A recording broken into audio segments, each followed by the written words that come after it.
then she heard the door of the closet like, my God, and hell then no. Oh my it's God, just I'm like, freaked out. I'm so freaked out. yes. Highly sensitive friends since 2018, we've been sharing our journeys together. And now we're bringing you along for the ride, Welcome to Highly Sensitive Friends Talking, where we chat about all things HSP, from daily life scenarios to exploring spirituality, personal growth. and all the aha moments in between. So grab a cozy drink and settle in. Because this is your space to feel seen, heard, and inspired. Let's spend some time together. Oh my gosh, Sarah. That's great. I just went nuts with my just whole set design thing and yeah, had a blast. So Oh, that's great. It looks so Halloween-like. I wish I was there. Yes, you know. I was actually thinking, like, do I have to create a spooky setting and like the well, you know what? flashlight I figured below you're my the one that's face? gonna be telling all the stories because I'm just here to like, have a good time. So I just thought Yes, I'll be the one with the crazy set and you'll be the one with the crazy stories and it'll I work I perfectly. love it. I love it. You know, in America, Halloween is a much bigger thing than in Europe. It's Yeah. starting to come up now, but it's still not that commercial that a lot of people are celebrating. So I love that you bring this tradition to our podcast. Oh wait, I forgot. I forgot one element to my little my cat costume. I have to put these on. Oh, show But me. anyway, yeah. Halloween is definitely one of my favorite holidays for sure. I mean, I'm pretty sure Halloween originally originated from Day of the Dead in Mexico, and then it just kind of worked its way into the United States, and now it's just like a thing. But yeah, I got Yeah. a little. Oh, amazing. Amazing. I feel like I'm there just celebrating Halloween with you. Oh my God, some year you're gonna have to come here and we're gonna have to do like a full Thanksgiving and all of the things. Oh, I would love that. It's Yeah. it's so fun to see that on TV. When you live in Europe and you watch the American movies and the series, it just all seems so cozy, all those different traditions. And of Yeah. course, we also have traditions over here. Maybe we can talk about that in another podcast, but Halloween seems like such an awesome tradition that I would love to do more with, you know? So do you do anything for Halloween? A couple of years ago, I tried. I decorated my house with a lot of spider webs in the bushes and put like spiders in there and this little bowl in front of our home, but nobody came along. It was like a couple of years ago and it wasn't that big of a thing yet. Yeah, But this year over here in my city, they started to organize more things for the kids. So I really that's hope cute. that throughout the years it starts taking off more so we can do a lot Yeah. of trick or treat with the kids as well, because I know in Germany we do have a similar tradition which is called the Three Kings, where we Mm, also do go from house to house and ask for treats. yeah. And we also dress up, but it's not scary, you know. We go dressed as kings and queens, and we have to sing a song when we go to the door. So it's a bit different, but I think like the scary part of Halloween is so awesome. And Yeah, it's yeah, funny. Because I was gonna say there are things I love about Halloween and things that I absolutely hate about Halloween, like as a highly sensitive person. So like yeah.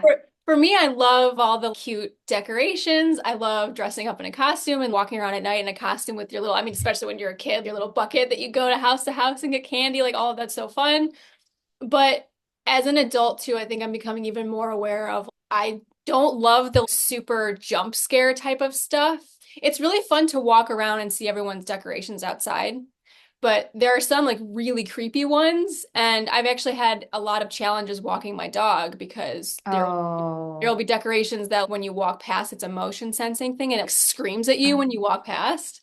yes, I And can so she gets imagine. so scared, and I hate this part of Halloween. And as an Yes. introvert, sometimes I don't like if I want to not be out in the world and everyone's ringing your doorbell and it's kind of a thing. But yeah, it's like it's very mixed feeling for me for Halloween, especially like so not so much anymore because my cat's mostly inside, but when he was younger, he would roam around a lot. And so it was always scary for me. There were things about not wanting to let cats, especially dark or black cats, out during Halloween because kids would be like mean to them or whatever. So Oh, I was really? always I didn't scared to let know. my cat out at any point of the day. I'm like, you're staying inside all day today, like just in case, you know? Oh, There were all these candy scares when we were a kid. The neighbors would be putting things in the candy that were harmful or something. We had to check all the candy before we ate it, all this stuff. oh, Yeah, it's yes, I just, can imagine. yeah, our parents were It's always really strict about that. But Yes, I know. I know there are a lot of crazy people out there, so it's really good to be aware and not get trapped into that, you know? yeah. Yeah. Yeah, the fear But stuff. yeah. But yeah, so I mean, I absolutely love the vibe. Like, fall is my favorite season, but I don't love being subjected to adrenaline rushes that I'm not No. consenting to, you know. And No. even leading up to Halloween, there's always horror movie previews on Yes. advertisements. And I always wish as an HSP that there was a way you could consent to whether or not you want to see those because it's jarring when you're watching Yes. something you feel safe watching and then there's an ad break and then all of a sudden there's this axe Yes. murderer on the screen and you're like, I did not want to see Definitely. that. Like, Definitely. You know, it's so funny because my sister-in-law, she is also a highly sensitive person, I believe. hmm, And she cannot watch horror movies or anything gore or anything scary, while I actually enjoy watching that. right. Of course, not always. I need to be in a mood to watch that kind of scary stuff, but Yeah. I like the suspense. I really like that. And it's something that I also really enjoy about Halloween, that you watch more of these types of movies. I really like murder mysteries. I like the suspense of what's going to happen, who did it, like trying to figure out the mystery. But it's Yeah. that gore, like No, scare stuff that I can't deal with. I agree. Part of it I think is because I have a very I'm not entirely sure if it is in fact a photographic memory, but that's the way I describe it.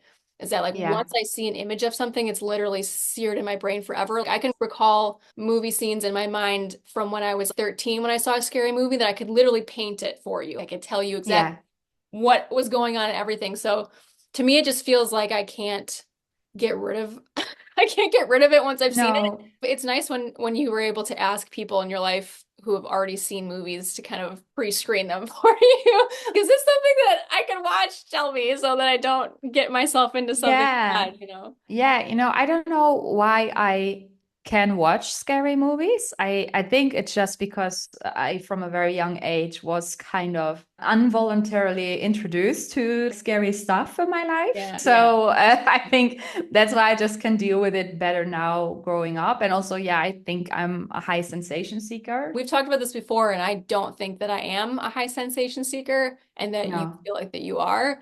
And I was looking up today again just to kind of refresh my memory. It's a trait within the HSP trait. So you either are a high sensation seeker or you're not. And Yeah. from Dr. Elaine Aron's studies, that while all of us have sensitive nervous systems and we'll all have that, you know, experience with sensory information in our environment kind of being overwhelming, that there are some HSPs who will intentionally seek that stimulation and other HSPs that will avoid it, kind of to sum it up in a very Yes. simple way. But I was actually Yeah. reading more on it because my interpretation of it before was that kind of how we had described the difference between like you wanting to watch scary movies and me not, that kind of adrenaline type of thrill seeking thing. But it was interesting because I was reading more about it today and I was even learning that it's more about even like novel experiences, wanting to have Yes. a variety of experiences or maybe even like tending to being bored more True. easily with routine. And Yes. that's interesting to me because even on that side of the scale, I feel like I can kind of relate to high sensation seeking more because I do like to have a variety of different projects. I do kind of like the structure of routine, but I like having a variety of new experiences. So it's Yes. interesting. Yes. Yes, I think the worst thing I know is when I have the same week over and over again without anything new in it, without Yeah. any new tastes or any new restaurants or people, or, I just need to experience new things. And I also really enjoy traveling because of that, because Yeah. it brings me out of my routine and into new spaces. And it's just very, very positively stimulating for me as a high sensation seeker. Yeah, I'm kind of opening my mind up a little bit more to wondering whether or not I am high sensation seeking or not, because there's parts of it that I do relate to. Because I love to travel and I love to explore and stuff like that. But I definitely do not handle the jump scare thing well. But I also know that the way your nervous system works in response to having experienced chronic stress or trauma, you're much more Yeah. likely to be hypervigilant in that way. So I Yeah. might be a high sensation seeking HSP that just has hypervigilance from previous chronic experiences, stressful experiences. True. So who knows? True. It's all a learning Yeah. experience. Yeah, true. There is a high sensation seeking test, I think, on Dr. Elaine Aron's website. Yes. I So have we can never link that. taken it. Oh, I just really? assumed. I have never taken that test. I've taken the HSP test, but not the high sensation test. Interesting. But hearing back the stories from my parents about myself, they always said that I was a wild child. You know, when I was 3, I climbed up in a fruit tree, and Yeah. my grandma had to call my dad to come and pick me out of the tree. So I climbed really high up in the tree. So I didn't Yeah. manage to get down again, but it was So really funny. exciting to climb up. So in that sense, I believe I already was a high sensation seeker back then. I always climbed everywhere. And Were you more willing to take risks? Because I think that's also part of it. yes, yes, I believe, because obviously when I moved to Norway from Germany, my parents took the risk. I just moved along because I was 11. Right. But when I was almost 20, I decided just out of nowhere to move to the Netherlands because I wanted to study abroad, and I also had a relationship here back then. Hmm. And I think that this is a decision that people also not take easily, to move abroad to a different country on their own, Wait, how old were you starting when something you did new. that? I was 19 years old when I decided to Wait, take that that's step. I never realized this before, but so I was 19 when I decided to up and leave the United States and move to Italy and study abroad, and I had never been out of the country before. Wait, that's so cool. I Exactly. don't think I ever realized we had that parallel of the same age. Yes. That's so It's a very bizarre. synchronistic life. Oh my gosh. When we moved to Norway, also, I think that high sensation seeking side of me really was triggered when we moved into our first home, because it was actually, how do you call it? A spooky house? A house. Haunted A house. haunted house. Sorry. No, That's so I mean cute, right? spooky house Spooky house. gets Sounds us so cute. across just as well. A haunted house. Yes, it was a haunted house where we moved in. For me, as a high sensation seeker, that was really exciting. So, Yeah, no, yeah, I to live definitely there. want to get into your stories because I know you've got some to share, but I had just pulled up the high sensation seeking test, and we don't have to go through the whole thing. So if it says if I were safe, I would take a drug to cause me to try new, like strange new experiences. So there's that. Yeah, I can become almost painfully bored in some conversations, but that also just feels like that's just very. social. Like I feel that way as an HSP. I would rather go to a new place than go to the same place again that I know I like. Yes, I agree. I agree. Yeah. Like, my husband is more about routine and going to the same places, but I really thrive when we go and try out new places and new Yeah. food. I have a little bit more of an apprehension because I have so many food intolerances that sometimes it's easier to just go somewhere that I know I can eat. Like, Yes, I understand. Yeah. And but yeah, what do the other points say on the list? I would like to try a sport that creates a physical thrill, so like skiing, rock climbing, or surfing.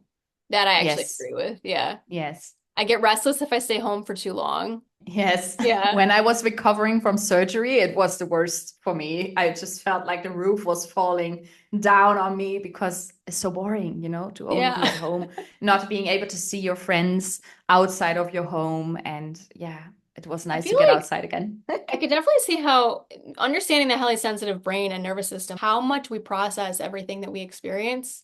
I can see where it's like two sides of the same coin, where not having a lot of novel experiences would make it kind of easier on your brain to not have so much to process. But someone who's used to processing so much information all the time would probably get bored with the same information over and over again, you know? Yes, So definitely. it's like that fine line between seeking enough new experiences to keep your brain occupied and happy, right? But without overdoing it, Yes, you know? yes. It's a very fine line between those two, definitely. I rarely watch a movie more than once. That's not true for me. No, no, and not for me neither. But it really depends, because now I'm in a phase where I really enjoy watching new shows. But that's because, like, the high sensation seeker in me is really enthusiastic about discovering new things. But when I have a lot on my plate in terms of work, then I tend to go to my comfort shows like Gilmore Girls and How I Met Your Mother and just watching them over and over again.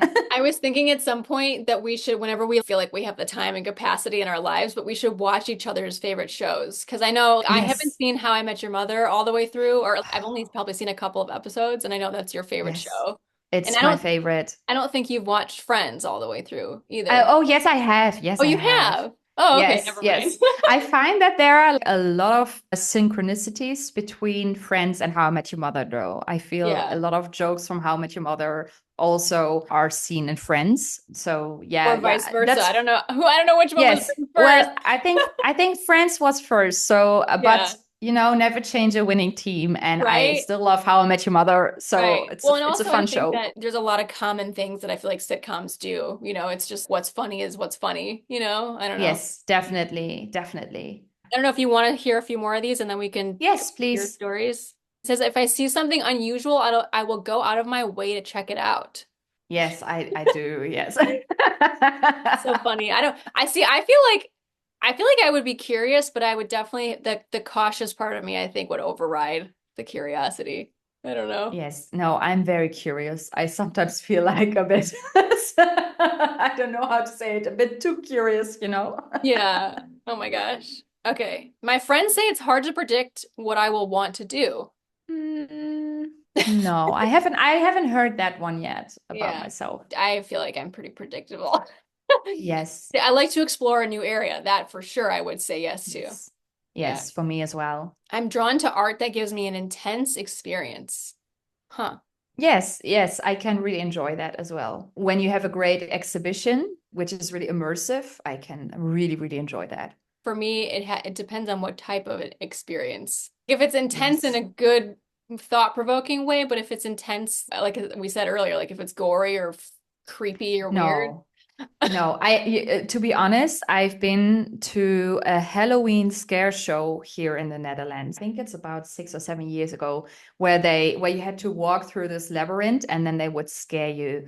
And I think I had to recover for like 2 or 3 hours after that. Okay, yeah, because I was gonna ask if you'd ever been to a haunted house. I've had friends drag me through those, and I hate them. I feel like it's very intense. Oh my God. Yes, but I enjoy it, but I should not do anything after visiting something like that. Okay, so you do enjoy it though. Yes, I think it's super fun. Oh my God, I hate it. I hate it so much. It's so interesting. It's so interesting. So yeah, I think on average, I think you check most of these boxes. Yes, and I'm probably like 30% of them. So yeah.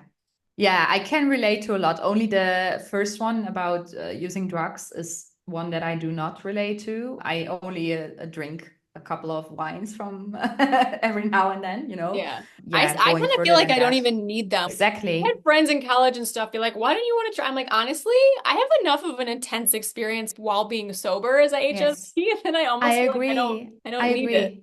I think that's for many highly sensitive people, we already feel so intensely. So why would you need to feel even more, you know? Right. Yeah. The idea of amplifying my emotions or my experiences just feels like, no, I'm good. No, I agree. So tell me about your haunted house. I know I've heard a few of these stories. Okay, let me start at the beginning.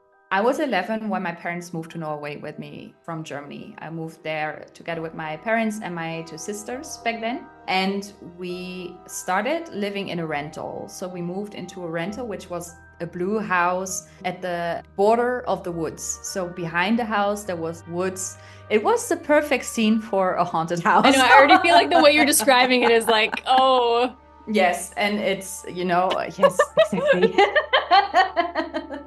So we moved in there, an innocent family of 5, and started getting settled. And after a few weeks or months, I don't remember because I still was very young, but I know it didn't last long before we started noticing strange occurrences in that house. Some examples are that the water tap turned itself on when we were all sitting in a living room. Suddenly in the kitchen, you just could hear the tap turning itself on. Was it like It was a tap which you have to do like this, not like turn, but which you have to tilt upwards. So cool. So that started turning itself on one time we were sitting downstairs and we had this big closet upstairs, which was also very deep.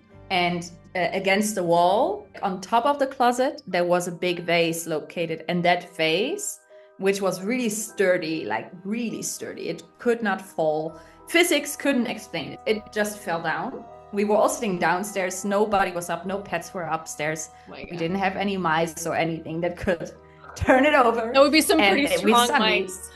Exactly. So we heard that falling over. That was also a really strange occurrence, but a really funny one, which I think a lot of our listeners will also enjoy, is in Norway, we have wooden houses. So the houses are made from wood, I think in the United States as well. And up to our house, there was a metal stair that was leading up to the front door. And whenever you would walk those stairs, you could hear that really well, that somebody was coming.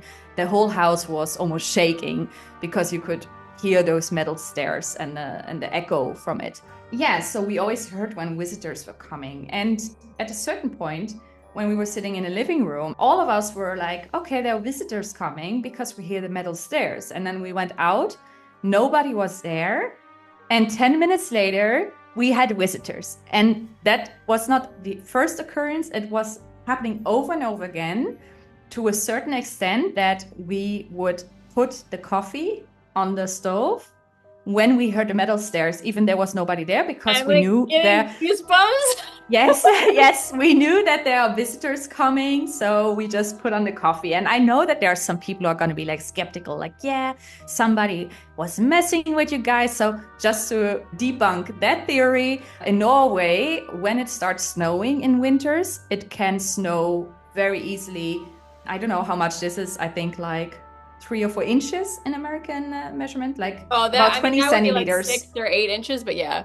Yes, it's 6 or 8 inches. It can snow like that within 10 or 15 minutes if it's a heavy snowstorm. It's actually how it is here in Chicago too. We get like feet of snow, like several feet of snow. Yeah. Yes. So you know what it's about. And even then, when the snow was falling, we heard the stairs. And we said, okay, put on coffee because we're getting visitors. And there were no traces on the stairs, no footprints on the stairs. And 10 minutes later, we had visitors. And I have to explain, in Norway, it's a culture of like really come and go. It's not, hey, let's make an appointment to meet up and drink coffee. You just go and you see if somebody's home and you just pop in. It's a very different culture. I think a lot of introverted HSPs wouldn't enjoy it if they would live there. But I feel like I would enjoy that if it was a friend of mine, but if it wasn't, it's not happy. No, obviously it's only neighbors and friends who do that, or maybe a good co-worker. When you have a good relationship with each other, then you do that. So the stairs was a really funny one, I feel. That also was almost felt like somebody is warning us, get ready, there's visitors coming in. And I think the scariest one, because I know it's Halloween and we want to feel a bit scared, is like a story from my mom. I trust my mom. I love my mom. So I trust her experience. My dad, he was not at home. I think he was at a work event. And my mom was sleeping upstairs. All of us were sleeping. And in the rental home, there was an attic, which we didn't use because you had to like pull down. Is it the same house? In Norway? Yes, it's still the same house. Okay. So it's still the same house, but it's the rental. And on the attic, we didn't use it for storage. We never went there. But still some stuff from the old owner of the house was standing on that attic, including her closet. So my mom was sleeping. Her bedroom was under the attic. And she went to bed. And suddenly she heard a noise. Like, I don't know if you can hear it if I do it, but like... Oh, like a creaking noise?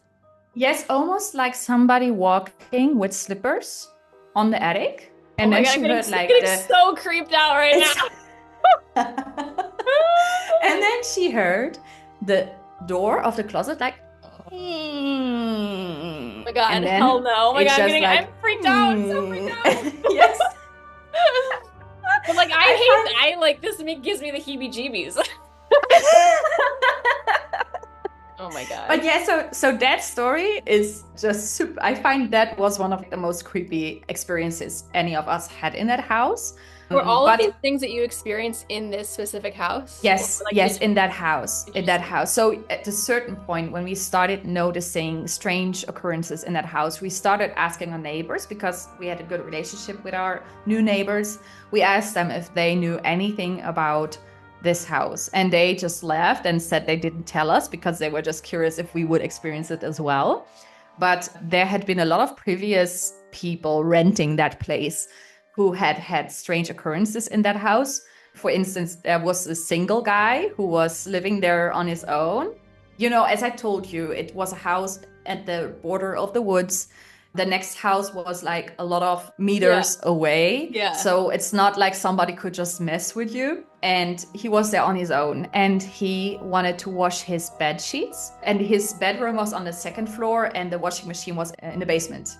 So he was like, I don't want to carry those bed sheets down the stairs all the way to the basement. Let's just throw it out the window in front of the basement entrance. So he did that, and he threw it down and just walked down. And when he was at the entrance, the bed sheets weren't there anymore, but they were perfectly folded on the washing machine in the basement. I get shivers just talking about it, but hearing that story was like, oh, that's actually kind of a nice ghost who like Oh my God, I can't. Oh my God. I've heard stories before of little things falling off a shelf or whatever. Your stories are unbelievable. Yes, it's like next level. So this single guy, he basically had a ghost that did fold his bed sheets, which is very practical, but also a bit creepy.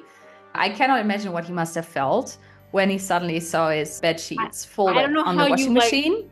I would lose my mind. I don't know what to think. Do I want to go back inside the house? No, you know? Yes, Oh yes. God. I think that men are a bit different in that sense, that they're just like, oh, okay. You know? Maybe. I don't know. Yeah. And another story that our neighbors told us was a little boy who was 3 years old, was living there with his mom. And he suddenly Of course, it's ran a small into the child. Yes, of course, because that's extra creepy, you know, when it's a little child, especially. And he just started talking because he was 3. And he went into the living room and he said, Mom, in the kitchen, there's an old lady sitting at the table, carving her name into the table. And he really started describing her. And that's also a story that really struck with me, because the woman who sold her house was a really old lady. She was like 93 years old. And she passed away. I don't know if she passed away in that house, but she was the last one who owned that house. So that was also a really scary story. And her name is Borghild. Let's honor her in this podcast. Like, Borghild was the ghost that was haunting that house. And you may wonder, how did it end? How did the haunting end? Because it did end when we lived there. And why did it end? Funny thing, Borghild, which is the ghost, it's a very Norwegian name, by the way. She loved her garden. She really loved her garden. She spent hours gardening, creating the most beautiful flowers, cutting her grass. She had the most lovely garden. So when she passed away and the house became a rental, all the people renting the place did not care. So the garden really became like very withered and ugly. Overgrown. Yeah. Yes, exactly. So when we moved in, the funny thing is, my parents, when we lived in Germany, were gardeners. So when my parents started gardening, the haunting stopped. So it was really funny that after the garden was nice again, the haunting stopped, because basically the ghost told us, okay, I'm going to stop messing with you guys if you just keep my garden clean and nice, you know? Right. It's like that unfinished business thing, you know? Exactly. Yeah. Exactly. So after we moved out of that place, because we did buy a home a few years later, the haunting actually started again because the garden withered. And my neighbor who still lived there told me, I have to share a bit of backstory. In Norway, when a house is empty, they just cut off the energy to that house, so it doesn't have any energy anymore going there. So it would be impossible. Oh, you mean for like lights electricity?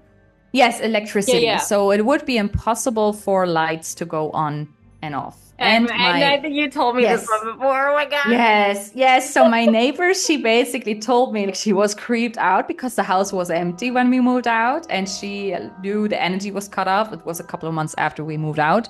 Yeah. And she just looked over there, and in the entire house, the light just went on and off and on and off, and like just like a scene from a horror movie. Oh my So, God. yeah. So It is so weird. yes. So I don't know if our listeners are like really creeped out now. If you're like a high sensation seeker, I can imagine you enjoyed my stories, but And if you're like me, not, I'm sorry. you're just Don't get nightmares. After that experience of living in that house, I actually really started believing in afterlife and that there's more there, even when you pass away. Yeah, I mean, I don't want to get too crazy because we're not going to go crazy, weird corner of the world with our podcast. But like, my mom's a very spiritual person and she has a group of very spiritual friends, and they're very in feng shui and energy healing and all kinds of different, crystals and space clear, like all the things. One of the women in the group is a very powerful medium. And so she does communications with people who have passed on. And so I grew up hearing all kinds of interesting stories. Not quite like that, but more of what she feels like she's hearing and conversing or whatever. And it one of the things I do remember her kind of saying to me, it always felt very scary to even like entertain the idea of energies around me, because I'm, as you know, as well as a sensitive person, you're very sensitive to other people's energies.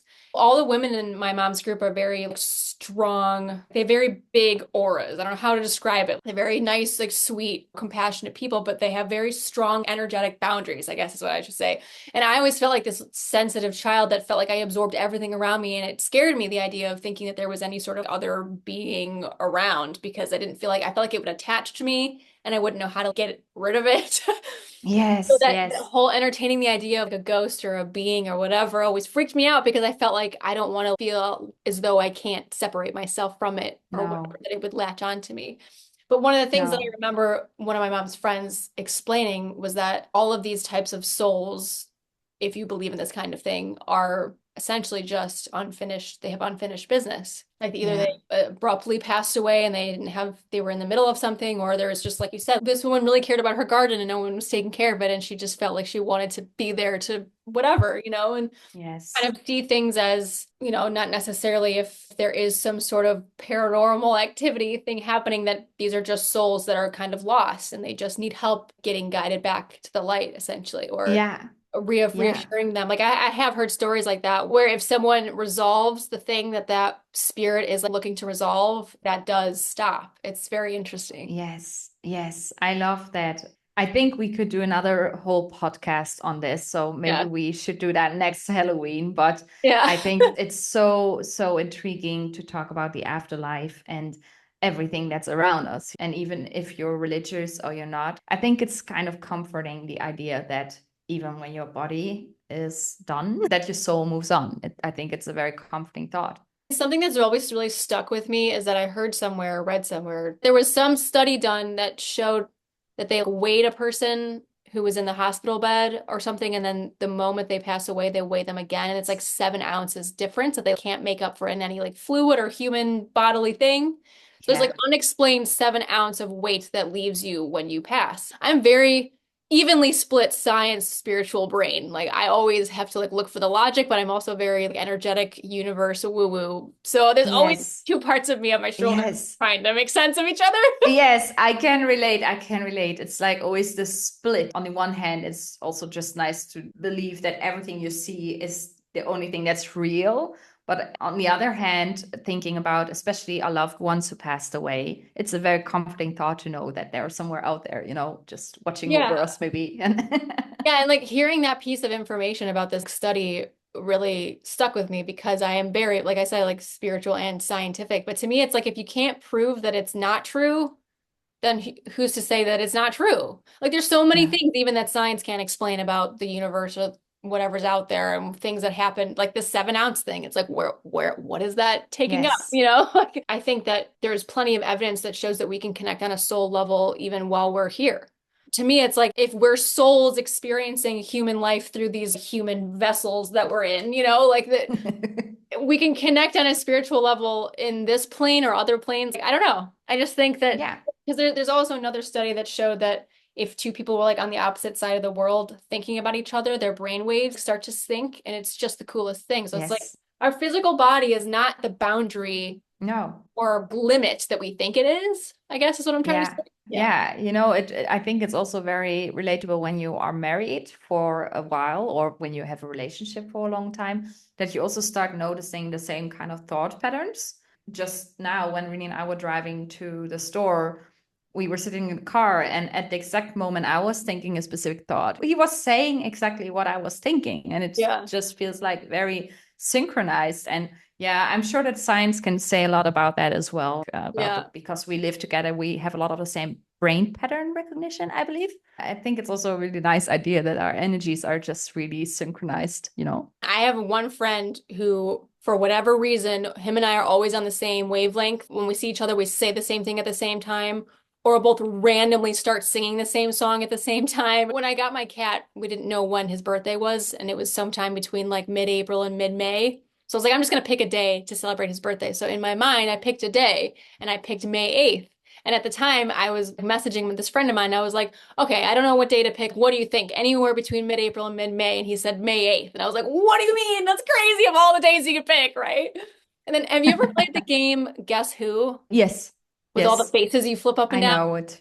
We played a hilarious game once. It was my friend and I, and actually my ex, because the three of us are really good friends. And this friend and I were playing Guess Who across from each other. But instead of saying, like, does your person have glasses? Does your person have blonde hair or whatever? We said, does your person look like they got a law degree?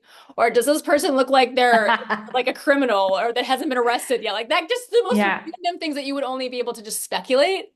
But I love that. My ex, who had been going back and forth looking at our board throughout the whole game, was confirming like we had gotten all the way to the end and guessed each other's person. Like there's just like no way to explain how the hell we were like, so we're always on the same wavelength. It's just like weird stuff like that, right? And like there's also, my mom has told me so many stories of where she'll be having a conversation in her head with a friend, but she hasn't actually picked up the phone to call them yet. And then when they finally do, the other one will say like, oh, I was literally having the same conversation with you in my mind before we even called. Yes. Or there are times when I go to pick up my phone with my hand and I'm like, why? And then my mom will text me and I'm like, that's weird. Yes. Yes. Like I had the stuff same. Like that, Yeah, I had the same this morning. I wanted to call my mom and she said, that's perfect timing. I just got off the walking mill like 1 minute ago and was just about to grab coffee. I was like, I just wanted to tune in, I mean, even times when you and I message each other and you're like, oh, I need to reschedule. I'm like, I'm literally already on the same, like we're on the same wavelength. Yeah. Yes. And that's even with an ocean apart, it's exactly. crazy. And having never met each other. So there you go. Yeah, I think that's a perfect way to end our Halloween podcast, knowing that we're all connected, even with the ghosts out there. So I hope you can still sleep after all these scary stories. Everybody's just a soul trying to find their way in the world. Exactly. So on that note, we hope that you really enjoy your Halloween night, even if you watch. Yes, exactly.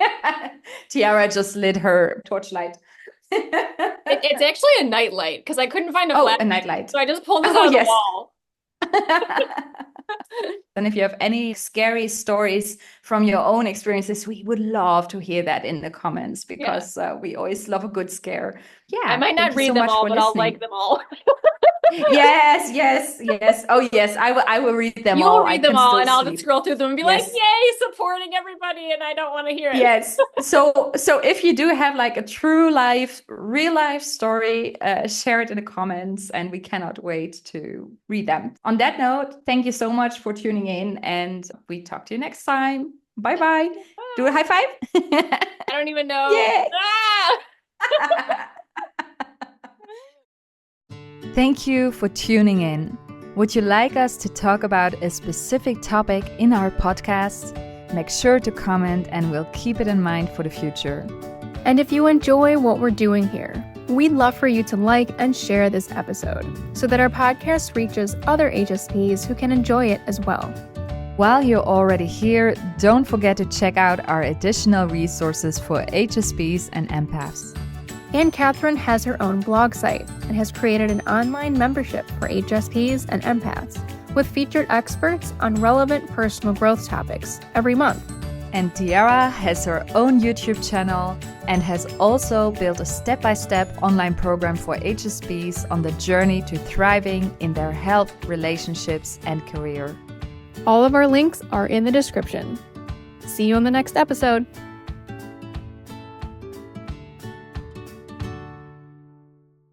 Oh, 1 second. Sorry, I hear the doorbell. It just paused. Sorry. I'm so stuttery today. We're just looking like we're just smacking each other at the end here. Just...